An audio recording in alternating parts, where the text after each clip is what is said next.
پہلا سوال آپ سے میں یہ کرنا چاہوں گی کہ چودھری نثار صاحب کی آج وزیر اعظم صاحب سے ملاقات ہوئی، کس طرح سے دیکھتے ہیں اس ملاقات کو؟ کیا وہ اس جماعت کو پیارے ہونے والے ہیں؟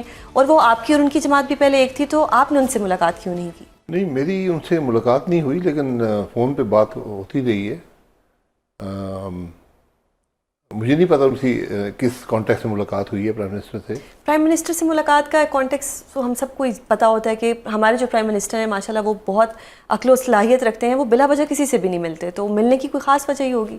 اچھا، نہیں، مجھے علم نہیں ہے۔ اچھا، صحیح مجھے ہاں صحیح۔ تو سر اب اگر میں پی ٹی آئی کی بات کروں، یہ اس جماعت کو مکمل کارنر کر دیا گیا ہے، عدالتوں کے فیصلے بھی پی ٹی آئی کے حق میں نہیں آتے۔ اگر احتجاج کی بات کی جائے تو ان کی جماعت کوئی ایسا احتجاج بھی نہیں کر سکی، کہتے تھے عید کے بعد کریں گے احتجاج، کتنی عیدیں آئیں، کتنی چلی گئیں، اب آپس میں یہ لڑتے ہیں۔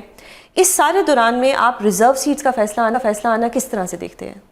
دیکھیں، کوئی جماعت کوئی دوسرا کارنر نہیں کر سکتا۔ سیاسی جماعت عوام کی مقبولیت پہ اس کا انحصار ہوتا ہے، وہ اپنے عمل سے، اپنے رویے سے، وہ کارنر جسے آپ کہتے ہیں تو اس سے ہوتی ہے۔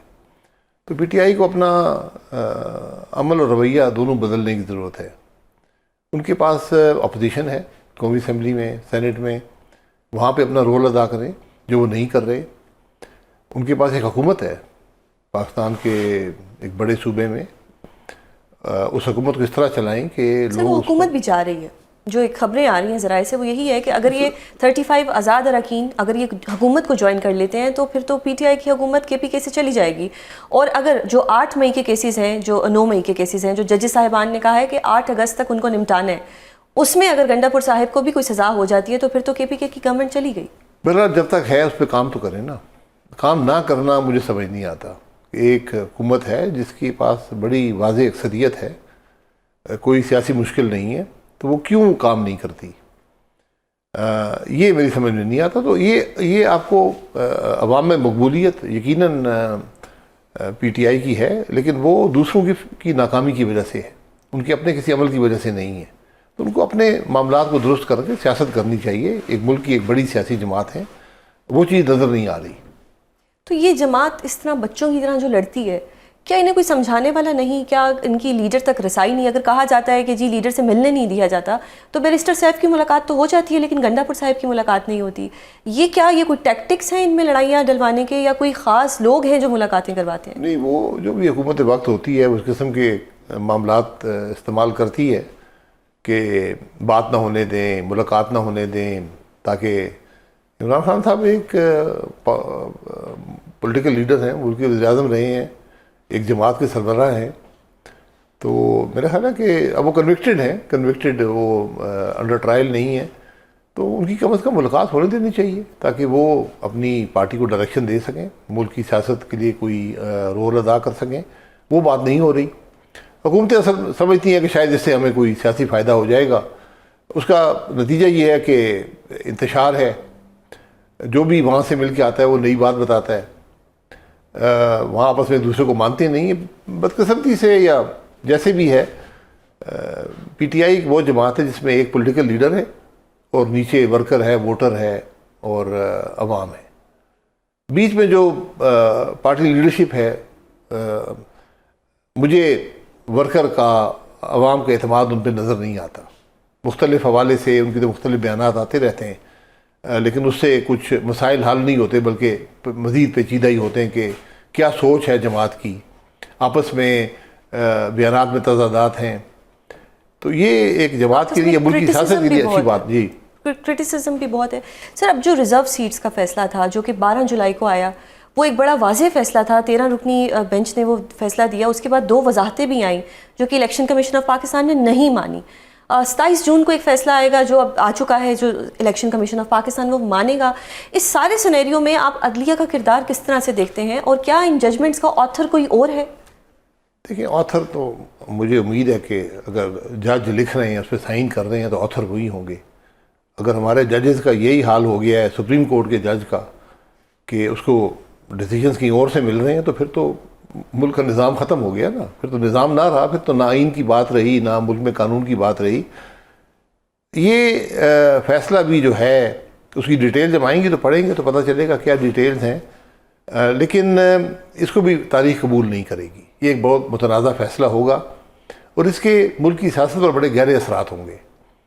اور اس سے جو تنقید تھی کہ 26ویں ترمیم کا مقصد یہ ہے اس قسم کے فیصلے حاصل کرنا، اس بات کو بھی تقویت ملے گی۔ میرے نزدیک کم از کم مجھے بڑی کلیئرٹی ہے جو میں نے آئین دیکھا ہے، کیونکہ جب بھی آپ آئین کی تشریح کرتے ہیں تو آپ انٹینٹ آف دا فریمرز دیکھتے ہیں کہ جن لوگوں نے آئین بنایا تھا ان کا مقصد کیا تھا یہ شک رکھنے کا، کیونکہ آپ ہر چیز کو آئین میں بیان نہیں کر سکتے۔ آپ گائیڈنگ پرنسپلز دے دیتے ہیں، آپ ایک جو انٹینٹ ہوتی ہے وہ دے دیتے ہیں، اس کے اوپر پھر تشریح کی جاتی ہے۔ تو انٹینٹ بڑی کلیئر تھی کہ اگر آپ 40% سیٹیں حاصل کریں گے قومی اسمبلی کے الیکشن میں تو 40% ریزرو سیٹس آپ کو مل جائیں گی، پروپورشنل ریپرزنٹیشن، جی، آرٹیکل 51۔ آپ کو 60 نہیں مل سکتی، 60%، آپ کو 41% بھی نہیں مل سکتی۔ تو اگر اس سارے فیصلے کا اثر یہ ہوگا کہ کچھ جماعتوں کو ان کی جو سکسیس تھی قومی اسمبلی کے الیکشن میں اس سے زیادہ پروپورشنل سیٹس مل جائیں گی، تو یہ نفی ہے آئین کی روح کی۔ تو سر پھر آئین کی بالادستی، ووٹ کو عزت دو، جمہوریت، یہ سب پھر یہ سب ختم ہو چکی ہیں، یہ ماضی کی کہانی ہے پاکستان میں۔ سپریم کورٹ اب جو ہے وہ پارلیمنٹ کے نیچے آتا ہے یا کانسٹیٹیوشن کو مطابق چلے گا؟ وہ اگر سپریم کورٹ اب کانسٹیٹیوشنل بینچ کے مطابق چلے گا، مطلب مرضی کے فیصلے ہوں گے؟ جی، وہ وہی فیصلے ہوتے ہیں، کیونکہ نہ سو ووٹو پاورز ہیں، نہ ججز کی اپوائنٹمنٹ کی پاورز ہیں، نہ ججز کی پرفارمنس کو کویسچن کرنے کی پاورز ہیں، نہ آپ کانسٹیٹیوشنل پٹیشن سن سکتے ہیں۔ تو جو کانسٹیٹیوشنل بینچ ہے وہی سپریم کورٹ ہے، اور اس کی بھی جو کمپوزیشن ہے وہ سپریم کورٹ خود طے نہیں کرتا، وہ ایک طرح سے حکومت طے کر رہی ہے۔ عوام تو سب دیکھ رہی ہے، پہلے بلہ چھینا، پھر مینڈیٹ چھینا، اب یہ کس طرح سے گورنمنٹ جو ہے یہ کل کو عوام کو فیس کرے گی؟ یا اگر کوئی اگلا الیکشن آئے گا تو پھر کیا وہی ہوگا جو پی ٹی آئی والے الزام لگاتے ہیں کہ جی 8 فروری کو الیکشن کچھ اور تھا، 9 فروری کو ڈیٹ کچھ اور، نتیجہ کچھ اور آیا؟ یہ الزامات پی ٹی آئی میں بھی لگتے تھے، یہ 77 سال کی تاریخ ہے ہماری۔ تو صرف پاکستان میں کوئی fair election L F O بناتے ہیں، کبھی ہم پی سی او بناتے ہیں، کبھی ہم اس کے تحت ججوں سے حلف لیتے ہیں، کبھی اس کے تحت لیتے ہیں۔ تو جب جس ملک میں سیاستدان جج ضمیر بیچنے پہ تیار ہو جائیں تو پھر وہاں کچھ نہیں رہتا۔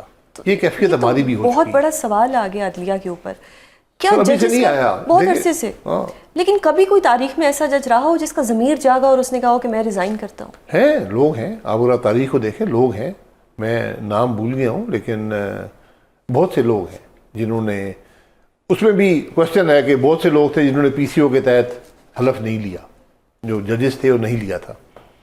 ان میں سے بہت کو کہا گیا کہ ہم نے ان کو انوائٹ ہی نہیں کیا تھا، ان کو دعوت ہی نہیں آئی تھی حلف لینے کی، تو ان کو اس طرح ان کو کر دیا جاتا ہے نگیٹ ان کی ایفرٹ کو۔ لیکن ہیں، لوگ ہیں، اگر نہیں بھی بلایا گیا اس کا مطلب یہ ہے کہ وہ ایسا جج تھا کہ وہ اپنا فیصلہ بیچنے پہ تیار نہ ہوتا تو ہم نے اس کو بلایا ہی نہیں ووٹ کے لیے، اور کچھ کو بلایا گیا انہوں نے نہ کر دی۔ ایسے لوگ ہیں، بہت سے لوگ ہیں۔ تو سر اور یہ میں سمجھتا ہوں اس ملک کے ہیرو یہی ہیں جو ایک جبر کے خلاف، ایک آمریت کے خلاف کھڑے ہوئے۔ میں عدالتوں پہ آپ کا ویو لینا چاہ رہی ہوں، مطلب ابھی جو ججز سینیورٹی کا ایشو تھا جس پہ انٹرا کورٹ اپیل بھی فائل کر دی گئی، لیکن آج صدر مملکت نے کہا کہ جی یہ پرماننٹ ججز ہوں گے، اب سرفراز ڈوگر صاحب کو پرماننٹ بنا دیا اور اب چانسز ہیں کہ وہ چیف جسٹس آف اسلام آباد ہائی کورٹ بھی بن جائیں، تو پھر فیصلے تو سارے ڈیسائیڈڈ ہیں، عوام کو دیوار پہ لکھے ہوئے نظر آ رہے ہیں۔ جب ہم نے پیدا کر دیا نا ترامیم کے ذریعے، مختلف قوانین کے ذریعے، تو پھر یہ چیزیں سب ہو جائیں گی، تو سارا نظام ہی درم برم ہو گیا ہے۔ اور یہ صرف آج کی بات نہیں ہے، ماضی میں بھی یہی ہوتا رہا ہے۔ بدقسمتی سے ہم نے کوئی سبق نہیں سیکھا۔ بہت سی باتیں ہیں، آپ ان کو دیکھ لیں بالکل کہ مجھے یاد ہے کہ ایک جج تھے، میں ان کا نام بھول گیا، ان کو ڈائریکٹلی چیف جسٹس لگا دیا گیا تھا۔ ایک بہت سے لوگ ایک ہائی کورٹ کا وہ جج ہی نہیں تھے، ان کو جج بنا کر سیدھا چیف جسٹس لگایا گیا۔ بالکل، تو یہ ایک خاتون جج بھی ایسی تھیں اور انہوں نے بعد میں ایک انٹرویو میں مانا بھی تھا۔ تو یہ چیزیں ہوتی رہی ہیں ملک میں، اور ہمیشہ جب بھی یہ بڑے اہم اور آئینی پوزیشنز ہوتی ہیں، ان کے ساتھ آپ کھیل نہیں کھیل سکتے۔ ہم نے یہ کھیل کھیلنا معمول کا حصہ بنا دیا ہے، every day thing for us. جی ایوری ڈے۔ اور سب سے جو تکلیف دہ بات یہ ہے کہ جو اس سے فائدہ اٹھاتا ہے وہ بھی نہ کرنے کے قابل نہیں ہوتا. تو جو شخص ایسی بات کر دے میں تو اس کو جج بننے کا اہل نہیں سمجھتا. اگر وہ آج یہ بات ذاتی مفاد کے لیے یہ چیزیں قبول کر لے گا کہ مجھے عہدہ مل جائے. سر اس میں ذاتی مفاد یا کوئی بلیک میلنگ ایلیمنٹ بھی تو ہو سکتا ہے. ہم مطلب ہے نا, پھر آپ نہ رہے نا, پھر آپ استعفیٰ دے دیں. اگر آپ کا وہ چوائسیز آپ کے پاس ہوتی ہیں. آپ ذاتی مفاد کے لیے آپ ایک غلطی کا حصہ بن جائیں, خرابی کا حصہ بن جائیں, یہ بات مناسب نہیں ہوتی, خاص طور پہ جج کے لیے. بالکل. سر بجٹ کو کس طرح سے دیکھتے ہیں؟ پیپلز پارٹی نے پہلے کہا کہ یہ عوام دشمن بجٹ ہے, ہم تحریک چلائیں گے, آواز اٹھائیں گے. اس کے بعد پیپلز پارٹی نے گورنمنٹ کے ساتھ مل کے بجٹ منظور کرایا, اور اگر دیکھا جائے تو صرف سولر کا جو 18% تھا وہ 10% کیا گیا, اور بے نظیر انکم سپورٹ میں 20% کچھ اضافہ تھا وہ کیا گیا. کس طرح سے دیکھ رہے ہیں ساری صورتحال کو کہ کیا یہ لپ سروس ہوتی ہے عوام کے سامنے؟ اگر پیپلز پارٹی کی بجٹ کے بارے میں یہی سمجھ ہے تو پھر میں ان کے لیے دعا ہی کر سکتا ہوں. یہ اتنی پرانی جماعت ہے جو اقتدار میں رہی ہے بہت دفعہ. اگر وہ بجٹ میں یہی خرابی ان کو نظر آئی کہ جو لوگ مہنگے گھر خرید رہے ہیں یا مہنگی گاڑیاں خرید رہے ہیں ان پہ ٹیکس کا نہ پوچھا جائے, ان کی انکم کا نہ پوچھا جائے, یا سولر کو 18 سے 10 کر دیا جائے. اور ایک آدھ اور بات تھی, بجٹ کا وہ حلیف جماعت ہیں, کیا ان سے بجٹ کے بارے میں مشورہ ہی نہیں کیا گیا؟ اس سے تو یہ ظاہر ہوتا ہے. یا وہ بجٹ باقی بجٹ سے وہ اگری کرتے ہیں, یہ انہوں نے بات کی نہیں ہے. بالکل. بجٹ کے اندر اتنی بے پناہ خامیاں ہیں, اور خاص طور پہ بجٹ جو ہوتا ہے وہ ایک عکاسی کرتا ہے ایک سوچ کی. اگر آپ کی سوچ ہی درست نہیں ہے, اگر آپ ڈائریکشن نہیں ہے, تو بجٹ بھی اسی قسم کا بنے گا. یہ اکاؤنٹنگ بجٹ ہے, ہم نے اتنے اخراجات کرنے ہیں, اتنی ہماری آمدن ہو جائے گی, اتنا ہم نے اضافی ٹیکس لگا دینا ہے, اتنا ہم نے اضافی قرضہ لے لینا ہے. یہ سارا بجٹ ہے.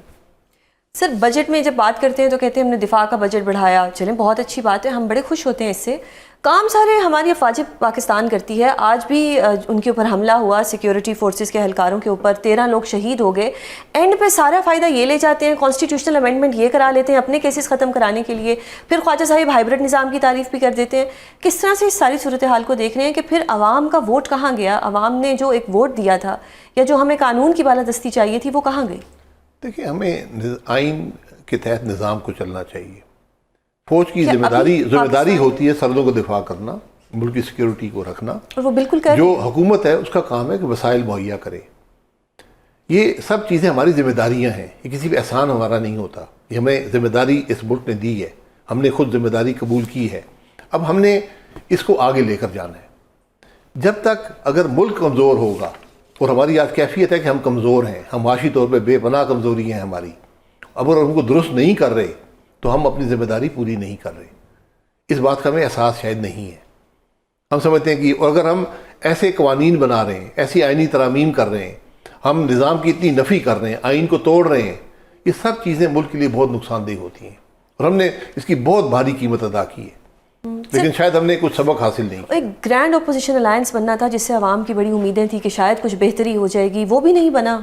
خان صاحب کے کیسز میں میڈیا بنا رہا تھا. میں نے بارہا ٹی وی پر کہا کہ کوئی ایسا گرینڈ اپوزیشن الائنس کی یہاں بات نہیں ہے. ہماری یہ کوشش ہے کہ جو بنیادی نکات ہیں ان پر اپوزیشن کی سوچ میں ہم آہنگی ہو جائے, اور اس کے اندر بنیادی نقطے یہ تھے کہ قانون کی بالادستی ہو اور آئین کی حکمرانی ہو. یہ ہماری کوشش تھی. اس میں بہرحال اس باتوں پر سب نے اتفاق کیا. ایک ریزولوشن بھی پاس ہوا جب میٹنگ ہوئی, لیکن اس کے بعد اس پہ پیش رفت نہ ہو سکی, کیونکہ سیاسی جو تحفظات ہیں, اختلافات ہیں, وہ دور نہ ہو سکے. لیکن آج بھی اس کو کہے بغیر, اس پہ کوئی اتفاق کی بات کیے بغیر, یہ ذمہ داری ہے اپوزیشن کی. میں نے یہ کہا نا, آج جہاں حکومت ناکام ہے اپوزیشن بھی ناکام ہے. وہ بھی کام نہیں کر رہے, یہ بھی کام نہیں کر رہے. اپنی ذمہ داریاں نبھائیں جو آپ کی ہیں, اور ملک کو آگے بڑھائیں.